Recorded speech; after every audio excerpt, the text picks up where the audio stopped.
बहुजनांना न्याय व हक्क मिळवून देण्यासाठी सामाजिक एक लढा बहुजन माझा। सावळज येथे सरसेनानी आनंदराज आंबेडकर यांची भव्य प्रचार सभा। देशामध्ये भारतीय संविधानाचे राज्य प्रस्थापित आहे। प्रस्थापित सत्ताधाऱ्यांना घाबरू नका, मी तुमच्या सोबत आहे असा ठाम विश्वास सरसेनानी आनंदराज आंबेडकर यांनी सावळज येथील भव्य प्रचार सभेत व्यक्त केला। रिपब्लिकन सेनेचे राष्ट्रीय अध्यक्ष व डॉक्टर बाबासाहेब आंबेडकर यांचे नातू सरसेनानी आनंदराज आंबेडकर म्हणाले की डॉक्टर बाबासाहेब आंबेडकरांनी दिलेला मताचा अधिकार सावळजमधील मतदार योग्य पद्धतीने वापरतील याबाबत मला पूर्ण विश्वास आहे। ज्या नगरीत हजारो तरुण देशासाठी भरती होतात त्या नगरीतील कार्यकर्त्यांनी कोणालाही घाबरण्याची गरज नाही। देशासाठी प्राण अर्पण करणाऱ्या लोकांनी प्रस्थापित सत्ताधाऱ्यांना घाबरावे यावर माझा विश्वास बसत नाही असे त्यांनी ठणकावून सांगितले। प्रशांत सदामते व प्रमोद आवताडे यांना भरघोस मताने विजय करण्याचे आवाहन करताना त्यांनी सांगितले की धनुष्यबाण हे त्यांचे निवडणूक चिन्ह असून ते चिन्हासमोरील बटन दाबून मतदान करणे म्हणजे डॉक्टर बाबासाहेब आंबेडकरांच्या समता, स्वातंत्र्य, न्याय आणि बंधुता या विचारांना खऱ्या अर्थाने न्याय देणे होय। शेतकऱ्यांना हमीभाव, युवकांना रोजगाराच्या संधी, गायरान जमिनीवर पक्की घरे अशा अनेक प्रकारचे निराकरण केले जाईल असे आश्वासनही त्यांनी दिले। यावेळी रिपब्लिकन सेनेचे सांगली जिल्हा अध्यक्ष डॉक्टर शंकरदादा माने यांनी आपले मनोगत व्यक्त करताना सांगितले की ज्यांनी 40-50 वर्ष सत्ता उपभोगली त्यांनी या भागाचा कोणताही ठोस विकास केला नाही। खरा विकास हवा असेल तर सर्वसामान्य कष्टकरी मजूर कुटुंबातून आलेल्या प्रशांत सदामते यांना निवडून देऊन प्रस्थापितांच्या जुलमी, भ्रष्ट आणि दडपशाही विरोधात मतांच्या माध्यमातून चपराक दिली पाहिजे। हा माप आपण तो म्हणून पळा लागला आणि प्रचंड लाखभर माणसं एका रस्त्याने एका दिशेने धावा लागली। अरे कुठचा पोलीस कशाला अडवतो? ना एसआरपीने अडवलं ना पोलिसांनी अडवलं। AK-47 घेऊन असणारे रॅपिड ऍक्शन फोर्स पण म्हणाली मरू दे, एवढ्या जणांना काय करणार आपण। आणि मग आमच्या कार्यकर्त्याने ज्या पद्धतीने दहीहंडी ला आपण एकमेकावर चढतो त्या पद्धतीने चढले आणि त्या गेट वरतून 16 फुटाच्या गेटवरून आतमध्ये उड्या मारल्या। तिकडे असणाऱ्या प्रायव्हेट सिक्युरिटीच्या कानफडामध्ये दिलं, दरवाजा उघडला, आम्ही तिथे आतमध्ये घुसलो आणि त्या दिवशी ते बाबासाहेब आंबेडकरांचं स्मरण झालं। ही हिंमत पाहिजे असते। आणि त्यावेळेच्या मुंबईच्या पोलीस कमिशनरला पत्रकारांनी विचारलं, तुम्ही एवढा पोलीस बंदोबस्त लावला होता, तुम्ही AK-47 घेऊन माणस इथे लोकांना बसवलं होतं, तुमचे ऍडिशनल कमिशनर पासून पोलीस होते, तुम्ही यांना का अडवलं नाही, तुम्ही यांच्यावर फायरिंग का नाही केली? तेव्हा त्या कमिशनरने काय उत्तर दिलं, यांच्यातले 400-500 माणसं फायरिंग मध्ये मेले असते पण एक पोलीसवाला त्या एरियातला जिवंत राहिला नसता। ही दहशत असते, ही ताकद असते। त्यामुळे हा 10,000 मुंडक्यांच्या भीतीना कसलं घाबरताय? आज त्या जागेचीच किंमत 10,000 कोटीपेक्षा जास्त आहे। आज बाबासाहेब आंबेडकर स्मारक जवळपास कंप्लीट झालेलं आहे। तेव्हा हिंमत बाळगायची असते, हिमतीने सर्व काम होतात। भीती जर मनात असेल तर तुम्ही आयुष्यात काहीच घडू शकत नाही, हे लक्षात घ्या। आणि त्यामुळे माझा आपल्याला या इकडच्या सर्व या सावळज मधील सर्व मतदार बंधू भगिनींना सांगणं आहे की हा देश लोकशाहीचा आहे। तुमच्या मतावरती तुमचे प्रतिनिधी निवडून येतात। या इथं कोणाची जागीरदारी चालत नाही। पूर्वीची राजेशाही या देशामधल्या बाबासाहेबांच्या संविधानात संपलेली आहे। आणि त्यामुळे माझं आपल्या सर्वांना आव्हान आहे की आपण सर्व या इथं भीमशक्ती आणि शिवशक्ती एकत्र झालेली आहे। शिवाजी महाराजांची तलवार आणि बाबासाहेबांची लेखणी एकत्र झालेली आहे। आणि त्यामुळे आता कोणाला घाबरायची आता गरज राहिलेली नाही। आणि खरे तुमच्याकडे एवढी मोठी वीरत्वाची इथे पुढं म्हणजे एवढे 8 जवान मुलं या देशाचं संरक्षण करण्यासाठी सैन्यात जातात, आपल्या छातीवरती गोळा झेला तयार असतात। त्याच मातीमधले तुम्ही आहात हो, मग तुम्ही कसे भेकडात? तुम्ही कसे अशा पद्धतीने आपण शेळ्यासारखं जगणार? अरे बाबासाहेबांनी सांगितलं 100 दिवस शेळ्यासारखं जगण्यापेक्षा 1 दिवस वाघासारखं जगून राहा, तुमचं नाव इतिहासामध्ये होईल। तेव्हा माझं आपल्या सर्वांना सांगणं आहे, आपण समजदार आहात, या इथं देशामध्ये आज तुम्हाला मताचा अधिकार मिळालेला आहे आणि त्यामुळे तुम्हाला लोक काहीतरी देतात असं या सर्वांनी म्हटलं. तुमचा रेट लावतात म्हणे. अरे त्या तिथं जनावरांचे रेट लावले जातात, गाढवाचा रेट लावला जातो, घोड्याचा रेट लावला जातो, बैलांचा किंमत केली जाते. अरे तुमची किंमत केली जाते, तुम्ही काय जनावर आहात? याचा जरा विचार करा. असंच एक इलेक्शन होतं, तिथे सुद्धा माजोरी एक उमेदवार होता. तो एका कुंभाराच्या घरी गेला आणि त्याला म्हणाला, तुझ्या घरामध्ये एवढी माणसं आहेत, हे पैसे घे आणि मला वोटिंग करा सांग. तो नम्रपणे म्हणाला, मी कुंभार आहे, मला माती वाहून आणावी लागते, मला तयार झालेले मडके आणि इतर सामान मला बाजारात विकावं लागतं, त्यासाठी मला एक गाढव आणून दे, मी तुला माझ्या कुटुंब तुला मतदान करेल. तो म्हणा एवढंच. तो उमेदवार खुश झाला आणि जेव्हा तो बाजारात गेला आणि गाढव विकत घ्यायला गेला तेव्हा त्याला कळलं गाढवाची किंमत 30-40 हजार रुपये आहे. आणि आज तुम्ही तुमची किंमत काय करून घेता? गाढवापेक्षा तुम्ही काय कमी आहात का हो? हा, म्हणून माझा आपल्या सर्वांना विनंती आहे की आज या देशामध्ये माणसाची किंमत कमी झालेली आहे. इथं माणसाला चिरडलं जातंय, कोणी काय विरुद्ध बोललं की त्याला दाबलं जातंय. हे सर्व कुठे थांबलं पाहिजे. माणसाला सन्मानानं जगायला शिकलं पाहिजे आणि सन्मानाने जगवलं पाहिजे. आणि त्यासाठी आपल्याला अशा पद्धतीने प्रशांत सदावर्ते सारखा उमेदवार जो तुमच्यासाठी रात्र दिवस काम करायला तयार आहे, तो काही न घेता काम करतोय आणि तो तुमचं भलं करण्याचं वचन देतोय. 500 रुपयाच्या स्टॅम्प पेपरवर असा एखादाही उमेदवार तुम्हाला भेटणार नाही हो. असं हे सोन्यासारखं पोरग आज तुम्हाला सापडलेलं आहे. मला वाटतं आता भरपूर झालं ना, इतरांना 40-50 वर्ष बघितलं ना. आता एकदा प्रशांत बघा ना, पारखून तर घ्या. माझं आपल्या सर्व जाती धर्माच्या लोकांना विनंती आहे की आज ज्या पद्धतीनं देशामधल्या लोकशाहीचे धिडवडे निघवतात, त्यामुळं आज तुम्हाला असं वाटतंय की माझ्याकडे येऊन कोणीतरी मला काहीतरी देत आहे. मी काही सांगत नाही, माझ्या तोंडून ते शब्द घेत नाही.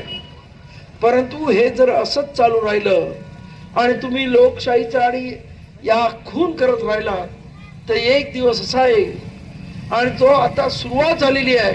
तुम्हाला कदाचित माहिती आहे की नाही, पेपर मधल्या बातम्या वाचल्यात की नाही, तुम्हाला ठाणे आणि कल्याणमध्ये अनेक ठिकाणी अनेक नगरसेवक बिनविरोध आले. का आले? ते म्हणाले ह्या 1000 लोकांना उगा त्यांच्या धाडीला हात लावण्यापेक्षा ते अपोजिशनच्या उमेदवाराला पैसे द्या, विकत घ्या, प्रश्न संपला. तुमच्याकडे कोण कुत्र येणार आहे असं होत राहिलं तर? कारण ही परिस्थिती आता निर्माण झालेली आहे. हे एकाधिकारशाहीचं अत्यंत भयानक असं वास्तव्य आपण पाहतोय. आणि त्यामुळे तुम्हाला असं वाटत असेल की हे जे चाललेलं आहे, मला पैसे मिळतात, खुश आहे, हे फक्त काही दिवसासाठी चालेल आणि त्यानंतर तुमचा वास पण घ्यायला कोणी येणार नाही याची परिस्थिती. ते मत जाऊ द्या, कारण उमेदवारांना अपोजिशनच्या उमेदवारांना विकत घेतलं जाईल आणि ती माणसं बिनविरोध येतील. तेव्हा आज ही परिस्थिती जी निर्माण झालेली आहे त्याचं गांभीर्य लक्षात घ्या. आणि त्यामुळं आपण सर्वजण समजदार आहे असं मी समजतो. आज या देशामध्ये जेव्हा ब्रिटिश होते तेव्हा जे प्रॉपर्टी टॅक्स भरायचे त्यांना वोटिंगचा अधिकार होता. बाबासाहेबांनी या देशामधल्या सर्व म्हणजे त्या काळामध्ये 21 वर्षाच्या वरच्या सर्व महिला आणि पुरुषांना मताचा अधिकार दिला. बाबासाहेबांनी तो मताचा अधिकार देत असताना जर तुम्ही कॉन्स्टिट्यूशन डिबेट म्हणजे संविधानावरती ज्या चर्चा झालेल्या आहेत त्या जर वाचल्या तर तुमच्या लक्षात येईल की त्या काळामधल्या काँग्रेसच्या श्रीमंत पुढाऱ्याने सांगितलं, बाबासाहेब तुम्ही या गरिबांना कशाला अधिकार देताय? जे टॅक्स पेअर आहेत, जे इन्कम टॅक्स भरतात, प्रॉपर्टी टॅक्स भरतात, त्यांनाच मताचा अधिकार द्या. तेव्हा बाबासाहेब तर हसले, म्हणाले, आणि पुढे जाऊन ते काँग्रेसवाले असे म्हणाले की ह्या गरिबांना देऊन तरी काय उपयोग, आम्ही या सर्वांची मतं विकत घेणार आमच्या पैशाच्या जोरावर, आणि त्यामुळं यांच्या मताचं काय आहे, यांना कसली किंमत आहे. तेव्हा बाबासाहेब हसले आणि म्हणाले, आज जरी या देशामध्ये म्हणजे त्या काळामध्ये आपला देश जवळजवळ 90% लोक दारिद्र्य रेषेखाली होते, आणि तेव्हा बाबासाहेब म्हणाले, मला पूर्ण खात्री आहे की आज या देशाची परिस्थिती अत्यंत वाईट आहे, देशामध्ये प्रचंड दारिद्र्य आहे, परंतु जेव्हा या देशाची परिस्थिती सुधरेल आणि देशातल्या माणसाला मी दिलेल्या मताची किंमत कळेल, तेव्हा तुमच्यासारखे भिकारी कोण नसतील, या गरिबांच्या पायाला हात लावून भीक मागाल आणि मत मागाल. परंतु दुर्दैव असं आहे, 21व्या शतक आलं, 75 वर्ष या देशाच्या संविधानाला झाली, तरी अजून हा दिवस येत नाही. बाबासाहेबांनी पाहिलेलं स्वप्न अजूनही सत्यात येत नाही. अजूनही आम्ही मत विकतो, आम्ही गुलाम होतो. हे खरं म्हणजे अत्यंत दुर्दैव आहे आमचं. अरे अत्यंत दुर्दैव आहे. मत विकतो म्हणजे आपण स्वतःला गुलाम करून घेतो. 21व्या शतकामध्ये सुद्धा आपण आपल्या स्वतःला गुलाम म्हणतो. हे खरं म्हणजे अत्यंत दुर्भाग्य आहे आपलं. माझं आपल्या सर्वांना सांगणं आहे की अमेरिकेतलं एक उदाहरण आहे. अब्राहम लिंकन नावाचा एक काळांचा मोठा लीडर होता, अत्यंत मोठा लीडर, अत्यंत जोरदार भाषण करायचा. त्याने असं म्हटलं, आय हॅव अ ड्रीम, म्हणजे 1950 त्याचं जगप्रसिद्ध भाषण आहे, आणि त्याच्यात त्याने असं म्हटलं, माझं एक स्वप्न आहे की या देशामध्ये पूर्वी काय जे लोक आहेत, निग्रो लोक आहेत, ते 16व्या आणि 17व्या शतकामध्ये अमेरिकेमधून बोटीच्या बोटी भरून नेऊन तिथे अमेरिकेमध्ये नेलं, त्यांना विकलं, त्यांना गुलामासारखं वागवलं, त्यांना मारून मारून त्याच्याकडून कामं करून घेतली.